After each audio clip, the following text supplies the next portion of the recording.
સુરતમાં 31મી ઉજવણી દરમિયાન પોલીસની લાલ આંખ, 300થી વધુ લોકો નશાની હાલતમાં ઝડપાયા. સુરત શહેરમાં 31મી ઉજવણી દરમિયાન નબીરાઓ પર પોલીસે લાલ આંખ કરી છે. વાહન ચેકિંગ દરમિયાન બ્રેથ એનાલાઇઝરની તપાસમાં 300થી વધુ લોકો નશાની હાલતમાં ઝડપાયા છે.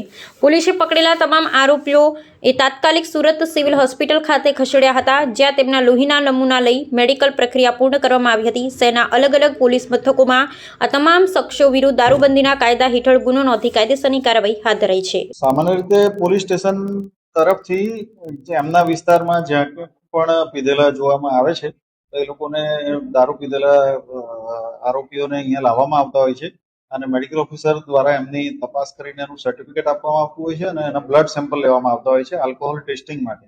અને એ બ્લડ સેમ્પલ સીલ પેક કરીને ફોરેન્સિક સાયન્સ લેબોરેટરી ગાંધીનગરમાં મોકલવામાં આવતા હોય છે. સામાન્ય રીતે 31 ડિસેમ્બર દિવસે ખૂબ વધારે પ્રમાણમાં આવી રીતે જોવા મળતા પ્રોહિબિશનના કેસો જોવા મળતા હોય છે અને પોલીસ તરફથી બી એની સઘન ચકાસણી કરવામાં આવતી હોય છે.